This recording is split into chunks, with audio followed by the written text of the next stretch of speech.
It's great to be here with all of you. I'm Matthew Vale. I teach in the theology department here at BC in the comparative theology section. I work on Christian theology in relation to Indian and Tibetan Buddhism, and it's a special delight for me to introduce Anne Klein, Lama Rigten Droma. I first met Anne as an undergraduate with very long hair and a vague but extremely ardent interest in Asian religion. She was my first teacher in both things Buddhist, but also classical Tibetan language and Tibetan thought. So it's very special to be welcoming her to BC in this way. And I'm sure we're in for a meaningful evening together. Let me just read a bit more about her. Anne Carolyn Klein, or Lama Rigten Droma, is professor and former chair in the Department of Religion at Rice University, where she developed a contemplative studies concentration for graduate students, teaches courses on Buddhism, and reads with students in Tibetan. She's also a Lama in the Nyingma tradition and a founding teacher at Dawn Mountain, a center for Tibetan Buddhism in Houston. Her newest book, Being Human and a Buddha Too, explores the wonder of living more in wholeness than in fragmentation. And I'll just add, it's also a very lyrical and learned rendering of a classic Tibetan Buddhist text into English, along with commentary from a living teacher who she's worked very closely with over the years. Her other 7 books have been on Buddhist distinctions between intellectual knowing and direct experience, as well as a great book called Meeting the Great Bliss Queen, which contrasts Buddhist and feminist understandings of the self, and a book called Heart Essence of the Vast Expanse, which is really a guide to Buddhist practice in the Tibetan tradition she's coming from. A sub-tradition within the Nyingma tradition. It introduces images and insights of a beloved tradition in Tibet. In all these endeavors, her central theme is the embodied interaction between head and heart on the paths to wholeness. I'd like to just add, Anne really represents these Tibetan traditions as a living tradition in all of their incredible intellectual sophistication and aesthetic and ritual richness and contemplative profundity.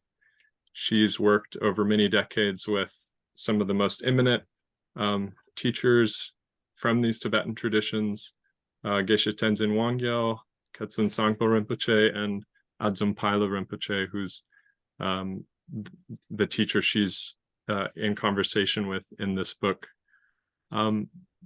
Let me just, to introduce Anne's talk, let me just read one paragraph from the beginning of her book, which I think will just give some of us, even those of us who don't have much background in Buddhist thought or practice, a sense of what Anne is going to be talking about tonight. She's talking about an experience as an undergraduate studying abroad in Italy. In Brindisi, we caught a night boat to Patras and disembarked in high spirits around dawn, the newly lit sky shining up the sea. I was relaxed and excited. Nothing was required and everything seemed possible. I walked slowly along the quay with my friend, not talking, letting my senses melt into blue vistas as far as the eye could see.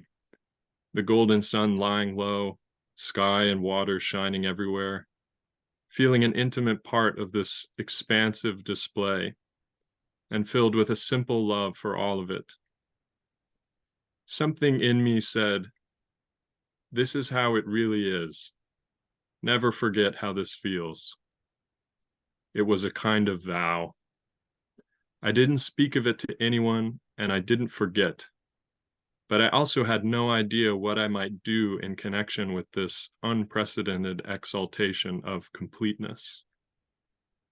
awe and curiosity about this glorious feeling became a palpable force. Many religious traditions have narratives of a wholeness that existed before variety was born, before separateness emerged, before there was light. And that's very much what Anne's book is about, and that kind of lyrical quality of presentation and contemplative depth made a huge impact on me as a 18 or 19-year-old or whatever it is. In many ways has set my intellectual agenda for many years to come. So with that, I will turn it over to Anne and the rest of her talk. Wow, thank you. Thank you so much. Thank you, Rachel and Matt, both for the invitation. And thank you, Matt, for just zeroing right in. I've never heard an introducer or anyone read from my book before I spoke or any other time. And it's actually very touching, especially since it connects with the things that I think were vital to our conversations way back when. And to see you now, beginning of definitely an auspicious career that always seemed to be in your future is really very touching. So thank you. Thank you for that. And greetings, everyone. And that my old friend, Professor John McCransky, has such an able segue in his lineage at Boston College is also very, very inspiring.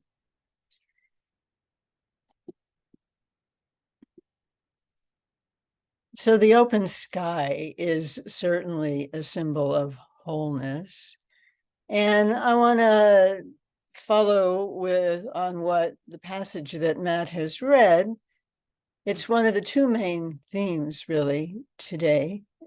One is this wholeness, which is the central vision, you might say, of the tradition known in Tibet as the great completeness, Dzogchen. It is the acme of a certain sequence of lineages going back to the earliest days of Buddhism in Tibet. And a claim it makes that goes back to some of the earliest treatises in India, actually words attributed to the Buddha himself, who told his students that our minds are luminous. They're always luminous, but they are defiled by, things happen and cover up that luminosity. This is a famous passage.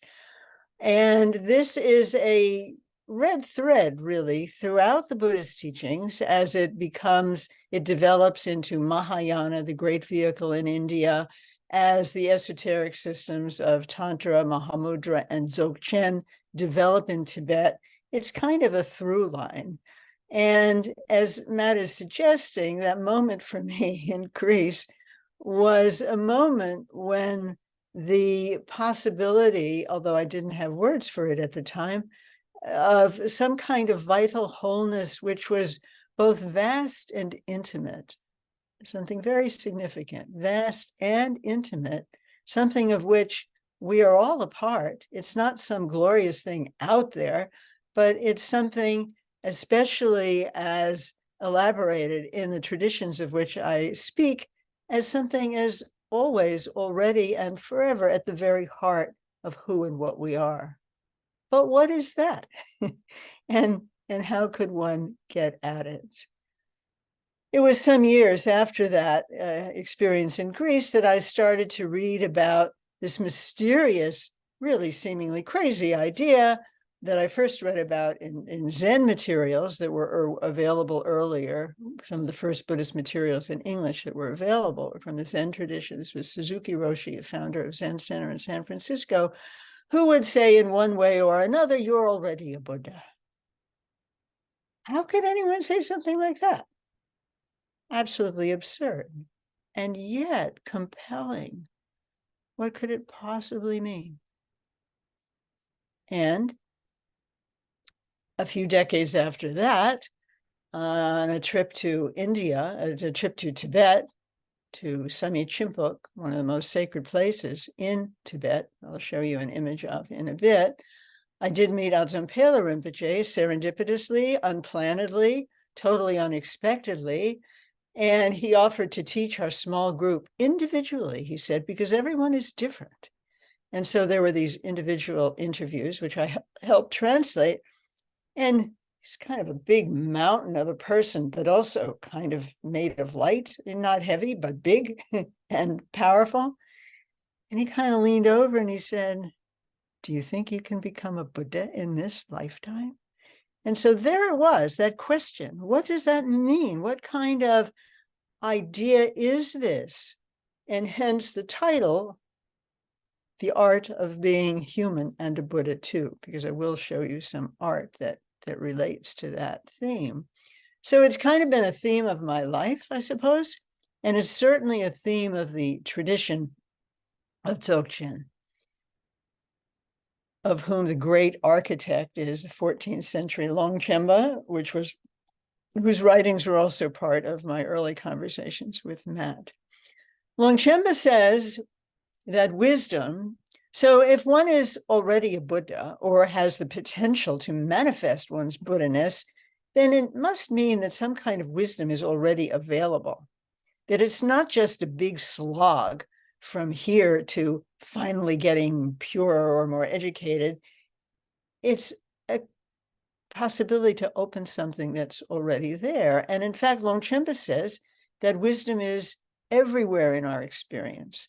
He not only says that, he says, actually, if we look into our lived experience, not what they think is happening, not abstract conceptuality, but look into our lived experience carefully and well, with an open heart, just seeing what's there, we will find this.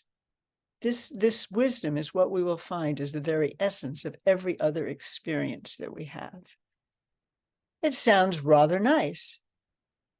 Again, the question, but then what? Clearly, there are lots of obstacles, a lack of clarity in my vision and my understanding. I don't feel like a Buddha. I'm sure nobody who knows me would confuse me with one. And yet there is this kind of clarion call from deep within that there is something to be discovered. Longchenpa also says that wisdom is throughout the body, which again suggests that some kind of real-time experience, the body is always in the present. If I can sense more clearly what is going on in my body, what is going on in my mind, which is inhabiting my body and which I can sometimes get at through subtle sensations in the body, well, then maybe somehow I'll start to kind of get to know what this is that is being talked about. It's a claim of a kind of original innocence that belongs to everyone. And it is deeply embedded in all the Buddhist traditions, really. And it has a particular power and force and emphasis and a clustering of practices related to it in the Dzogchen, the Great Completeness tradition, which is the perspective I'm taking here. So as I puzzled over this,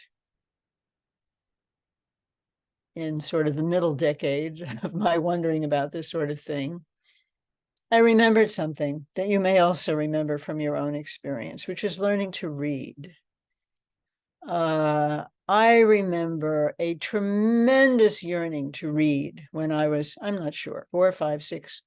And when one of our family friends, child who was just a couple of years older than me, read aloud to me, I was just like, I have to learn how to do this. I want to learn how to do this.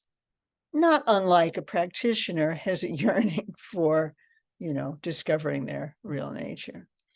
So, of course, I did learn to read. And the way it happened for me, I studied the alphabet, naturally, I before E, except after C, all those things.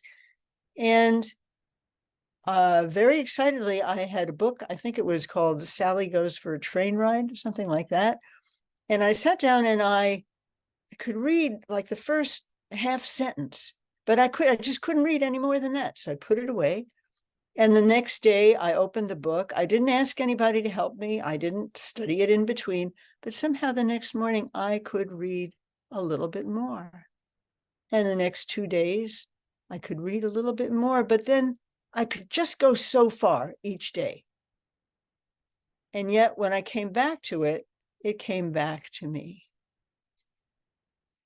A long time later, looking back, and it just made me curious, even at the time. How come without any intervention, I can read more the next day, but I can only do so much more the next day? It's not like the whole book is available to me yet. What I think that was about was that I just couldn't get used to this identity as a reader. I was so unhappy with, and in that sense, very tightly identified with my non-reading identity. And it just seemed like too much, I think, to take on this new identity as somebody who could read.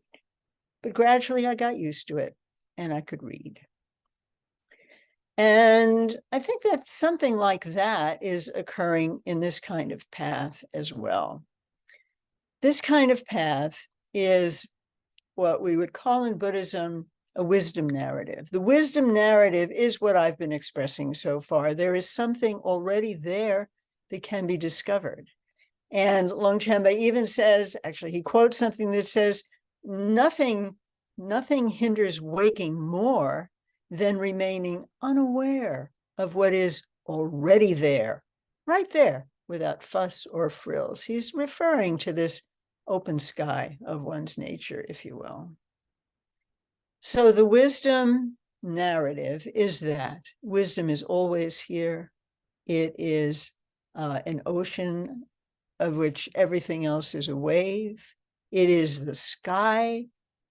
Clouds float through, seem to obstruct the sun, but the sun is always luminous. There is always a sunlit sky somewhere. And that's an important and very beautiful metaphor and image in the Dzogchen tradition, the sunlit sky. The sky is the empty spaciousness. The wisdom is the light. Luminosity and mind are closely connected in this tradition.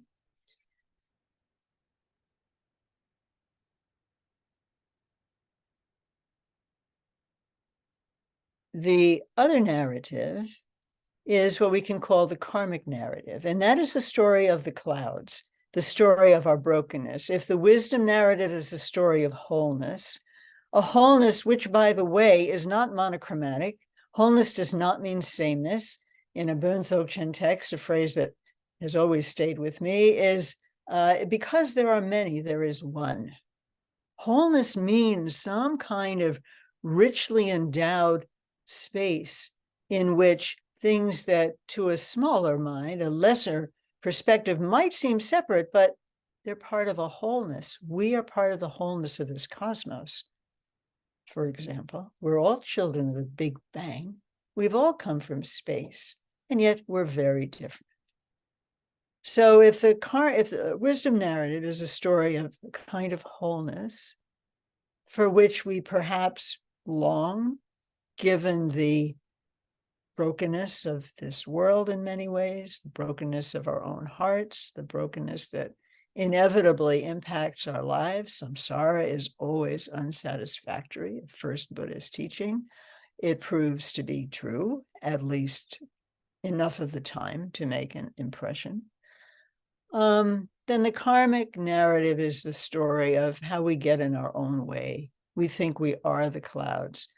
We forget that we are waves that are part of an ocean, and therefore we get very territorial and feel, no, this ocean is mine. That other wave, that other person, that other power, that other whatever is going to take over my space, and this causes tremendous suffering. In some ways, we can trace our suffering back to a sense of separateness that is actually not valid upon investigation. And here is where my reflections on this meet with a work on microphenomenology by Claire Petit-Mongeon, who I quote briefly in the book. And her point is, which is very consonant with the Buddhist path, but in a language that I think everyone can easily understand, is that we, strangely enough, are typically quite separate from our own actual lived experience. It's at the center of what we do and what we are, but we're not aware of it, usually. For example, when writing a lecture or a talk or a book, one gets engrossed and forgets one's body, or even that, I'm hungry, or that my body doesn't really want to stay 4 hours in one uncomfortable chair. You forget of all that, just like all ideas. And so that's the separation from experience. And it turns out, and this cuts us off from, in her phrase, the vitality of what vibrates within. So whatever else wisdom is, it's some kind of vitality that vibrates within, to put these two worlds together of microphenomenology and Dzogchen. And most of the time we're cut off from that. Gampopa, the famous 11th century yogi of Tibet, said that what makes us ordinary, i.e. what makes us not Buddhist, or what makes us think we're ordinary, is being cut off or separate from our true nature, our Buddha nature, our real nature, our ultimate bliss, our mind nature. There are many wonderful words for this. So, and then, of course, as I've mentioned, Longchenpa in the 14th century says that wisdom is everywhere in our experience, but we're cut off from it. So how do we get less cut off from our experience, not just of Buddha nature, but of being a human? Our human experience is the door through which we pass to the revelation of what has always been. And the karmic narrative is a narrative of the kind of work and effort and cause and effect process that is involved in overcoming this, lifting the veil, we might say, that we have superimposed, the kind of false identity that we have, but we don't know it's false. My teacher, Geshe Wangyal, who was the first Tibetan educated person to come to this country in the 50s, not to be confused with Geshe Tenzin Wangyal, who Matt mentioned earlier, who I also had the honor and pleasure of studying and working with. So he would allow some students to stay with him at what he called his retreat house. And it was really like never quite certain if, in my case, I was really welcome to stay there. There was always the idea that he could throw you out at any time. So one was a bit on one's toes in those days, speaking of my own experience. And one day I'm trying to set the table, and all of a sudden Geshe is there and he says, "Stop pretending." And it just caught me like, what? How am I pretending? What am I pretending? To be helpful? That I know where the napkins are? It was just such a surprising thing to say. I didn't know what to say.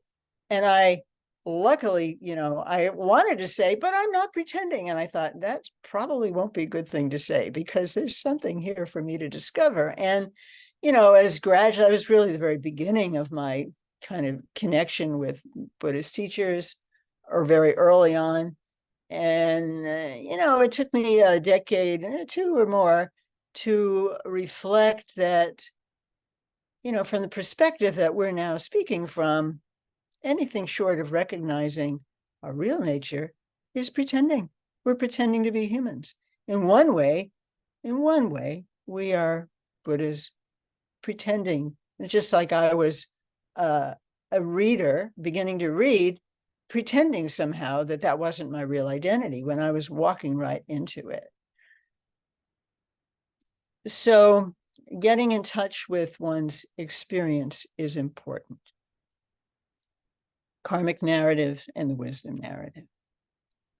When it comes to, so this book, as Matt has said, is really a reflection on 7 mind trainings of Longchenpa, Semjong Dun, Tibetan, and also benefiting from a commentary on this 14th century text, which is very short, it's 2 pages in English, by the great 18th century Jigme Lingpa, who had visions of Longchenpa in his retreat, and commentary by Adzun Pela Rinpoche, who is considered an incarnation of Jigme Lingpa. And what is this? So mind training is a very important genre, starting from the earlier days in India, of training, especially usually in the context, well, I'm not sure, mostly I'm saying in the context of a karmic narrative, but always, the karmic narrative we can say is like a river that is always running to the ocean of the wisdom narrative. And that ocean is actually the source of the river. So again, we have 2 things that are learning to recognize a unified wholeness of identity, the river and the ocean, the human and the Buddha that we are. So these 7 trainings are unique among mind trainings, as far as I know, because the way Jigme Lingpa talks about them, he gives you a story, he gives you pictures. And pictures, as museum lovers and artists know, have a way of communicating something that words quite can't sometimes, or at least using a different channel of experience communicating. And that's very powerful. And a story is, in a way, a series of images. Another thing that's important here is, you'll see what's important. So I want to, the first training is a training on impermanence, which is fundamental to all Buddhist practices, to recognize the first veil we have to lift in our own experience and as a truth in the world is that nothing lasts. We are impermanent.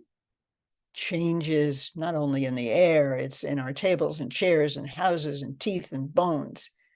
And to recognize that, Longchenpa specifically identifies these 7 trainings as preparation for Dzogchen practice, which is the 9th of the 9 stages of practice, spiritual pathways, jhana, that are the way that Nyingma, the ancient, still existent, the old ones, we could say, the first Buddhist community in Tibet organized many, many paths that were coming in, flowing over the Himalayas into a stream of teaching, Sutra, Tantra, and Dzogchen, 3 each, 9 vehicles. So here's the story, and you can imagine yourself as its protagonist, if you like. It's very simple. To train in impermanence. I'll say first that Longchenpa identifies very simply 3 types of impermanence: outer, inner, and secret. Outer impermanence is like the leaves changing, the weather changing, the external world. Internal permanence is like the change in our own bodies, getting a little more personal. Secret, even more intimate impermanence is, in his iteration, when we lose friends who are close to us and dear to us. Adzun Rinpoche added as another example of secret impermanence, the flux of our own thoughts. How often have we been so angry or so in love or so jealous or so exalted, and then not so much after a while? Changes. So with that in mind, that's all Longchenpa says, except he says that you'll know you've succeeded in this training when everything seems to you a reminder of impermanence. So this is what Jigme Lingpa does with it. He says, imagine that you are in a completely desolate place. There's no one around, just the sound of the wind roaring through the air. You have no idea how you got there. You have no idea what to do. Existential aloneness. And then 2 people come by, a male and a female, one black, one white, and they say, hey, we're going off in a ship to travel over the ocean and to get to an island. It's really hard to get to, but when we get there, there'll be a fantastic jewel and we'll be rich forever. Do you want to come? Yes, he wants to come. So they get on this very rickety boat. The two strangers are rowing, and it's terrifying from the very beginning. The waves are as high as 9-story buildings, and the ship, the little boat, rises to the crest down in the trough. There are sea monsters with various kinds of heads. And oh my goodness, you realize this is terrifying. And it gets worse, and you realize, I'm going to die. And this thought has never occurred to you. It never entered your mind that you could die on this journey. In fact, death hasn't really entered your mind at all. You acted as if life was going to go on, and whatever you could do would be, supported. So the boat starts to crack apart, and he realizes that this really is the moment. He cries out, help, help, what can I do? What can I do? And all of a sudden, in the space in front of him appears Guru Rinpoche, a great legendary figure and introducer of the Dzogchen tradition to Tibet. He's dancing in space, and he says, oh, you're really done for. Never have you even thought about impermanence. And you've wasted your whole life now thinking that this jewel is the purpose of your life. It is not. And then all at once, you have a kind of epiphany as the boat catapults and you're thrown out of it.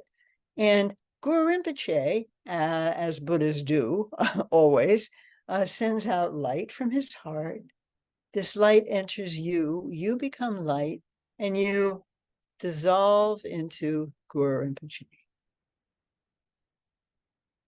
And you become, that means your mind, this is what is called Guru Yoga, your mind and Guru's mind are one mind. You are awakened. And now you are in a position to help all the other people who are drowning in the ocean of samsara.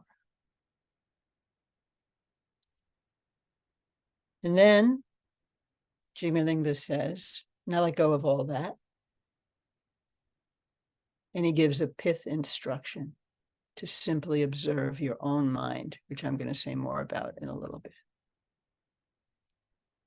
In this process, this narrative, you have in effect moved through all 9 stages of the path. Sutra has been struggling with the first ignorance of, and then struggling with some kind of understanding of impermanence. Tantric practice has been, a deity, and I can merge with the mind of the deity. That's deity yoga. That's a core practice in Tantra.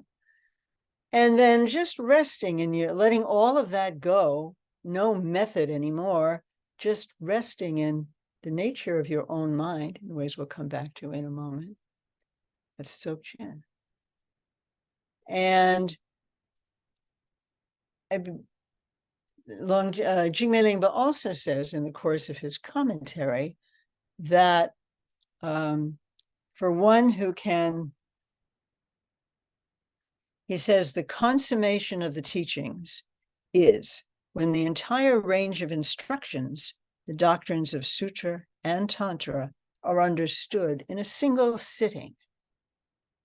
That's a very provocative and, for me, compelling statement. First, the idea that you could go from 0 to awakening in one sitting, perhaps not your first sitting, but ultimately that it's that close.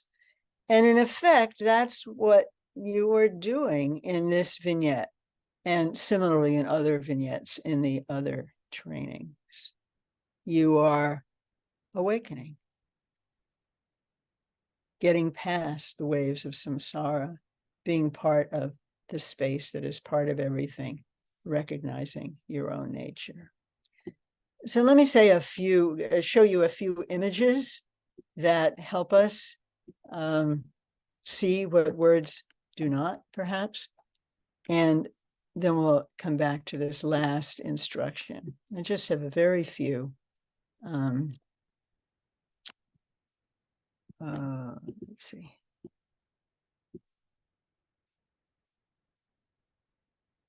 Okay.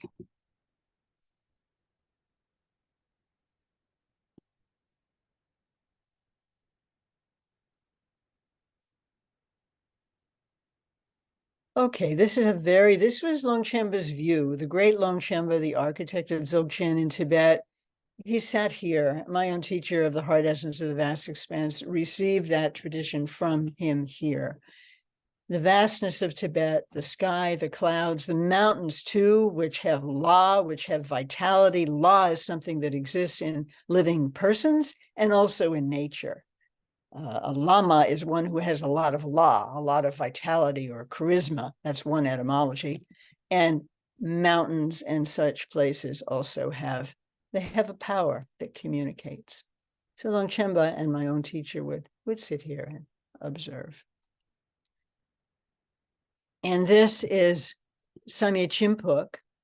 You can't really see it, but the first monastery of Tibet is about here, Samye. And then Samye Chimpuk is where meditators, Bon and Buddhist Dzogchen meditators, have been meditating in caves. Oops. How do I go backwards? I don't know. Can I go backwards? Maybe we're propelled forward. Oh, no. Here. Okay. Caves up here. This is where I met Adzom Rinpoche. All the great beings of the early centuries of Buddhism in Tibet, Longchen Rinpoche, Jigme Lingpa, before that, Vimalamitra, Guru Rinpoche himself, Yeshe Tsogyal, they were all here. And this is, for a Dzogchen practitioner, an image that both steadies the body, the grounded earth, is very powerful in Tibet, and this open sky. And then you can, feeling both vast and supported, you can relax. This is what being awakened looks like, at least can look a lot of different ways. Just easy, relaxed.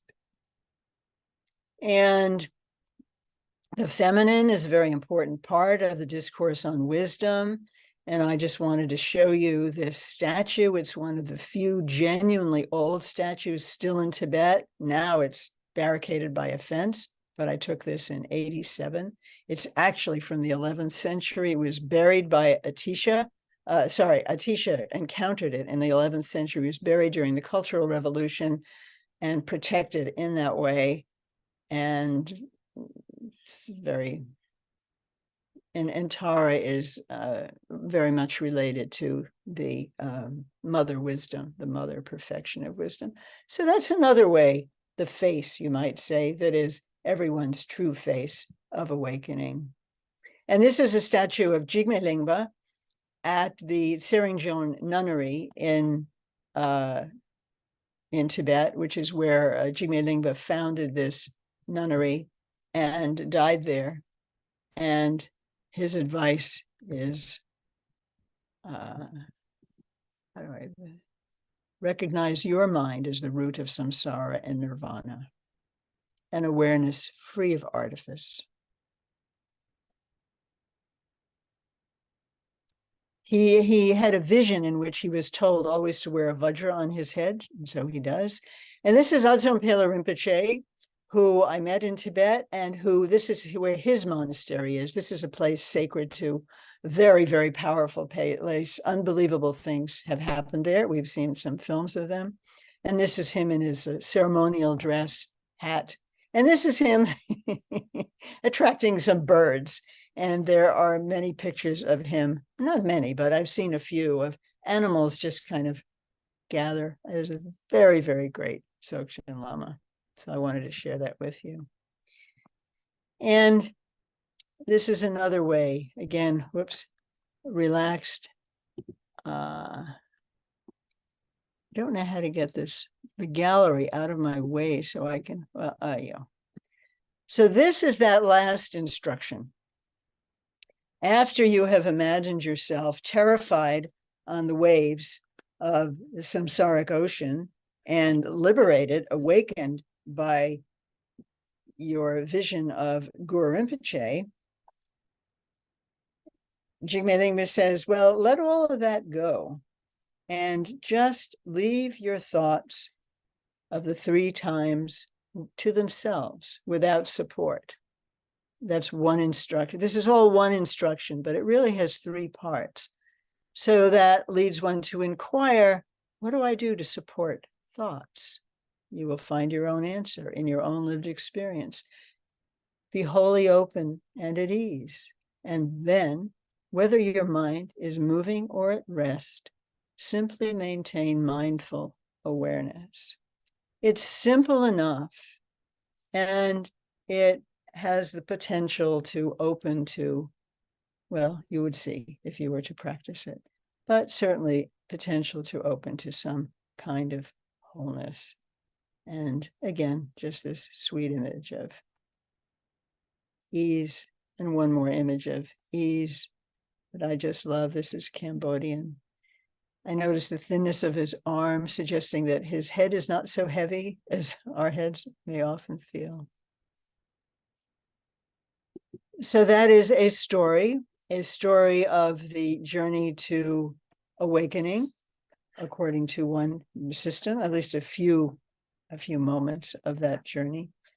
And also a story of how one moves through a kind of karmic process of, oh, what am I going to do now? I have to do something. I'm going to die. Things are problematic. I have to try to fix the boat. I have to try to fix my mind. And that is a very essential part of the path. It's part of training for Dzogchen. And these 6 trainings, Longchenpa explicitly says, even though they cover topics like impermanence and compassion that are certainly treated in non-esoteric teachings, he said, I wrote this. This is one of 4 essential texts that are crucial and vital, and this is a foundation for Dzogchen practice. So I'm very happy sharing that with you up to this point. And if you have comments or thoughts or questions, this is the time.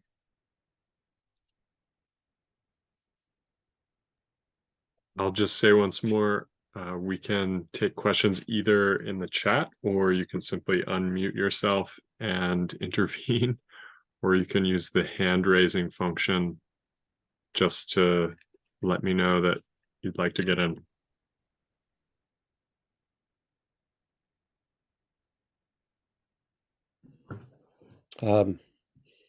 Hi, Anne. Hi, John. Thank you so much. Thank you so much for coming. It's just a real joy to see you here. Thank you. Thank you for attending. I'm sure you're busy. It's lovely to see you. I think this is a question you'll like. But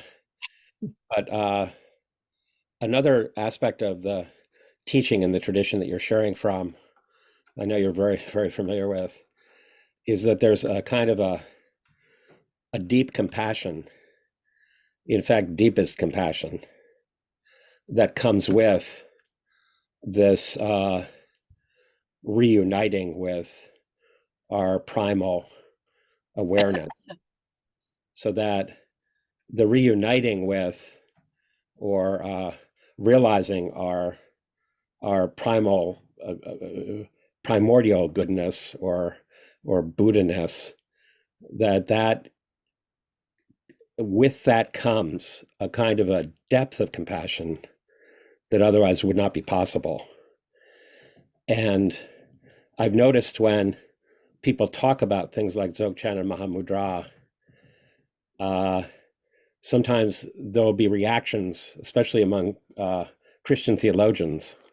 But what about all the problems of the world if we just escape into this kind of dimension? Then what about the problems of the world, as if this is a turning away from those problems? So I just wondered if, I know there's not a lot of time, but if you just say something about the kind of depth of compassion that is related to this reunification with our primal goodness, which for us personally might be joyful, but what about everybody else? Something about that. No, thank you, John. And the third of the 7 trainings is a training on compassion. But to your point, as you know, in the time before time, as Dzogchen talks about it in the ground, there is a triadic nature to reality. Dzogchen teaches this in a way different from Sutra and Tantra. And that triadic nature has to do with one's essence being empty. So whatever one knows about Madhyamaka, emptiness, selflessness, and more applies here. And luminous, back to luminous nature, and naturally responsive. That's the compassion. And this is part of reality itself. And it is part of what one awakens to. And as you know, these are also analogous with when one becomes a Buddha, one has, we say, 3 bodies or 3 dimensions. There's the the sheer form. Dharmakaya is really no form, just pure lucentness that's luminous. And the empty nature is really manifests as your dharma, but the dharmakaya that arises from your practice. The luminous becomes what's called the bright form, sambhogakaya, and the natural responsiveness becomes what's called the emanation dimension, or Tibetan is called tulkus. So you become a Buddha because you have these 3 qualities fully manifest. And what Buddhas or awakened beings, and even not 3, and great bodhisattvas who may not be fully, Buddhist, but they're way up there. And naturally there is called forth a walk into the world to help others. So this natural responsiveness is manifest in the appearance of Buddhas in the world, or the appearance of helpful people in the world who are animated by this even before they are, fully certified Buddhas. So it's not, Buddhists don't stay hung, you might have to, it's like maybe going to medical school so you can help people. Yes, you do have to, kind of stay away from interacting with politics while you're in medical school, but then you're a doctor and you can really help people.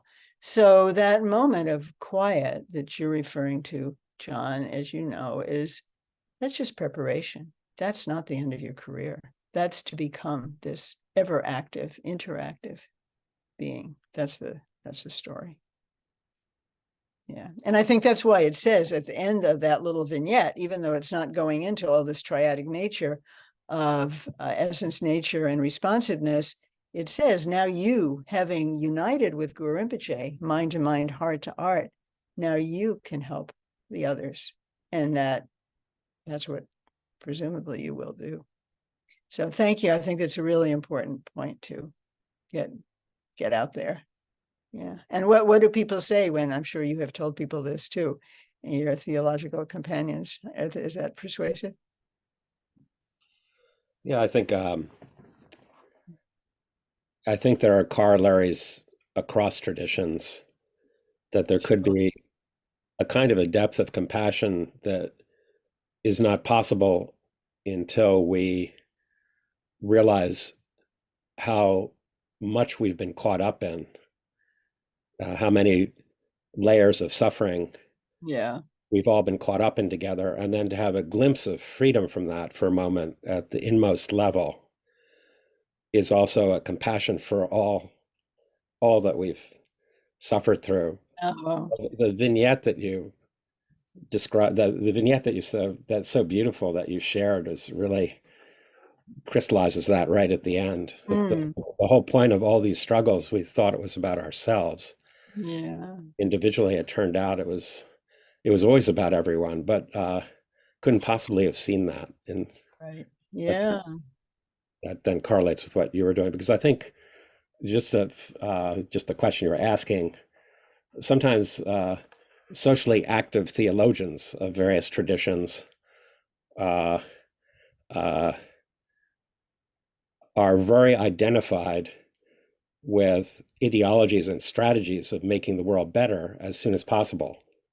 So it can be very hard to hear that there are depth dimensions that need to be accessed, or all of our attempts to make the world better will contribute to problems we don't even see, because we're still caught up in inner causes of suffering that we're not seeing. And this becomes the creative tension between these different kinds of theologies, I guess. But I think this depth dimension, and Matthew and Brian, who's also here, and others in the theology department here at Boston College have really showed me more and more that there's analogous depth dimensions within Christianity, for example, and I think also in contemplative Judaism, Islam, certainly, Hinduism, etc. So this is a project of mutual learning together about these tensions in each of our traditions, of almost not able to tolerate settling into such depth because we don't have time, because we have to solve all the problems now. Exactly. So that's what kind of raised it for me. Oh, that's wonderful. Yes. And that antsiness will cause problems. At least history suggests that's the case. Thank you for that. I'll be thinking about that. My students are talking about this now. It's a very relevant point. Yeah. Professor, I have a question. Hi.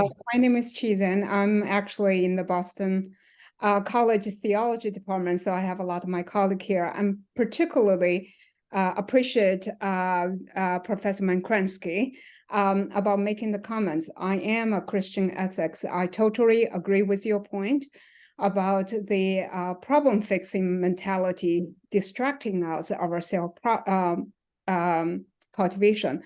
I, on the other hand, have a specific question to Professor Klein regarding the use of Tibetan Buddhist practice in the secular space. Specifically, Sam Harris has wrote a book, Waking Up, and he has promulgated this idea that one can wake up by taking away the religious contents from Buddhist trainings by making it purely as an inspection of one's internal mind. So my question is, not my question, I would love to hear your thoughts in this kind of practice that seemingly looks the same as far as someone who's sitting here in Boston can see, but what is missing, hopefully, you can illuminate this, by reducing this into a secular, sort of a psychological training under the label of spirituality. Thank you.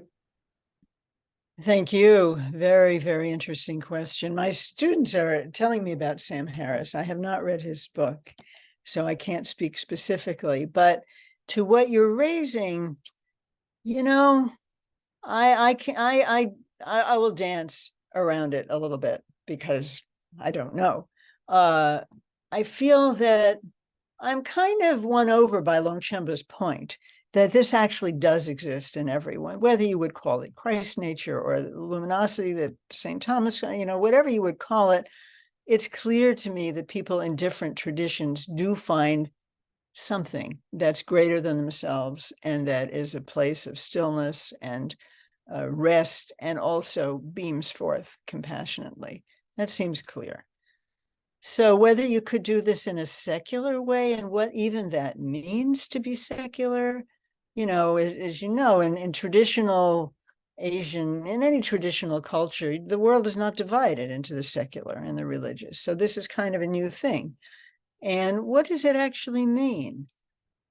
If it means that you're doing this on your own and kind of showing your stuff by doing it, or somehow relying on resources that are entirely encapsulated within you, that might not work.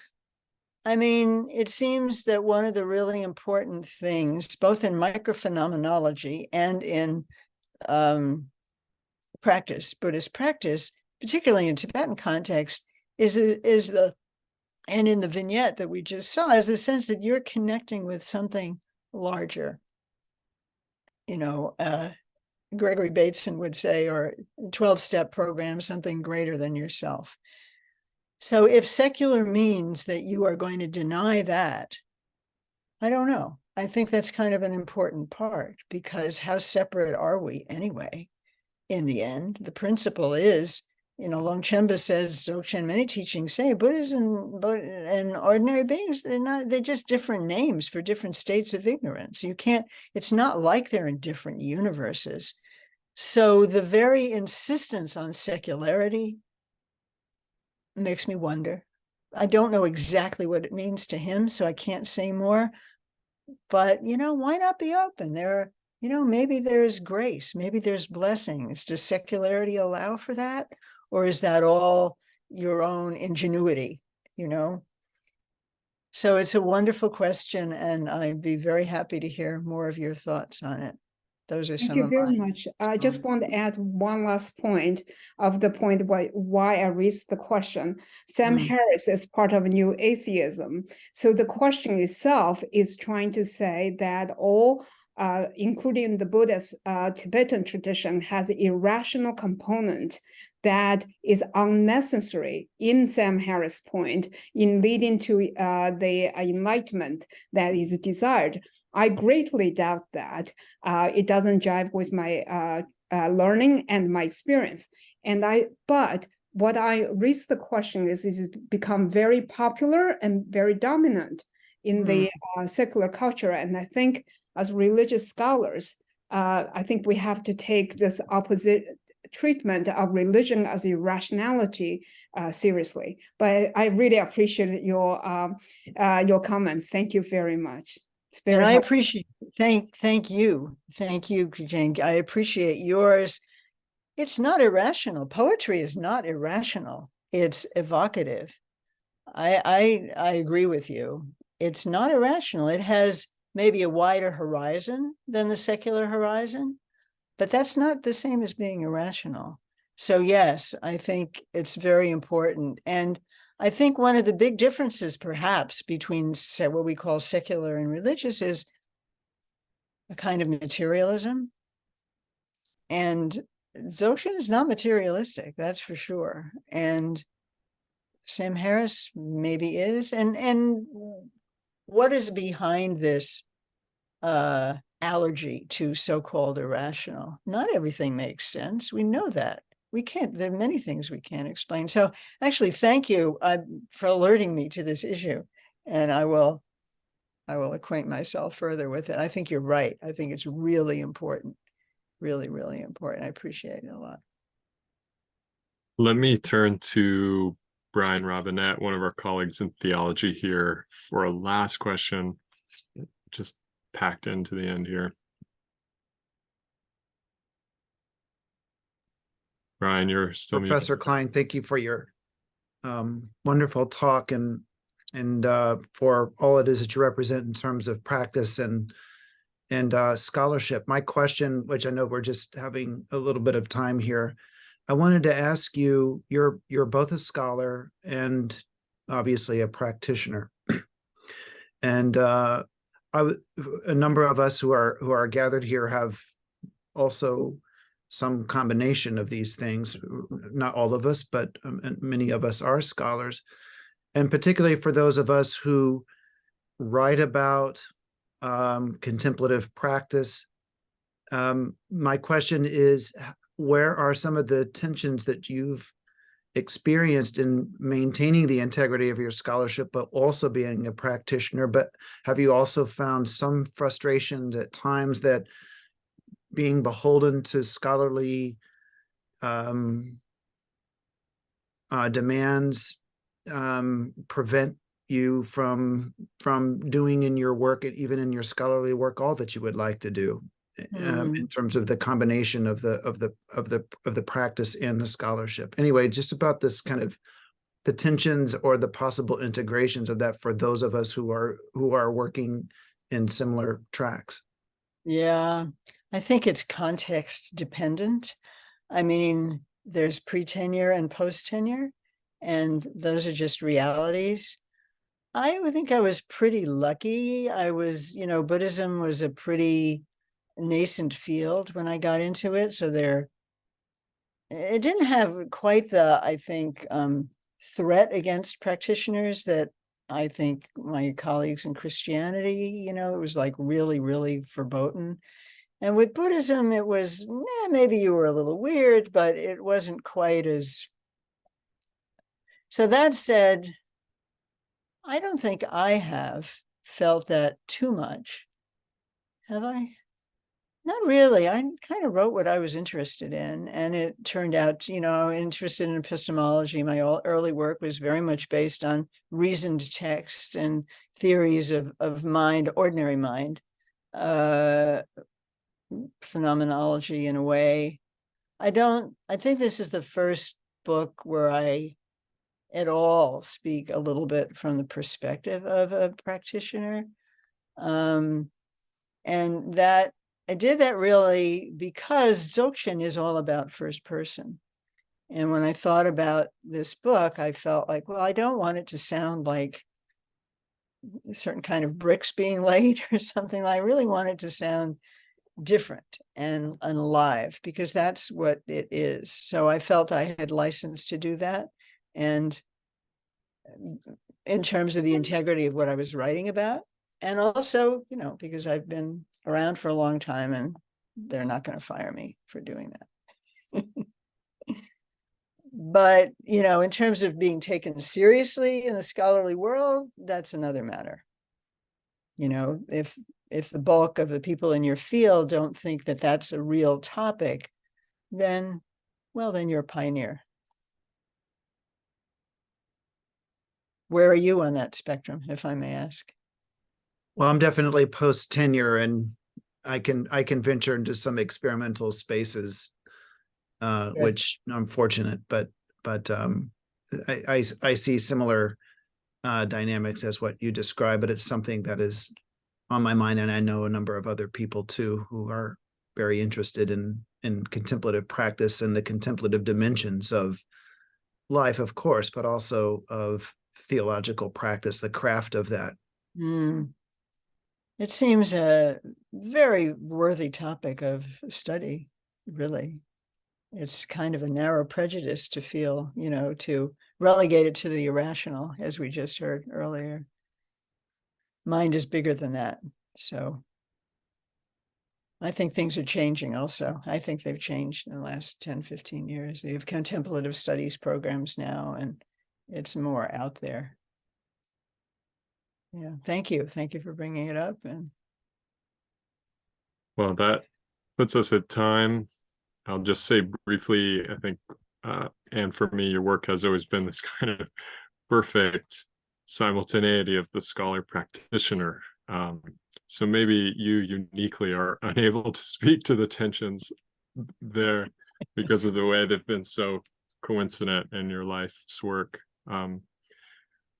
But since we're at time, let's all thank Anne in whatever way is appropriate to this immensely unnatural genre of Zoom.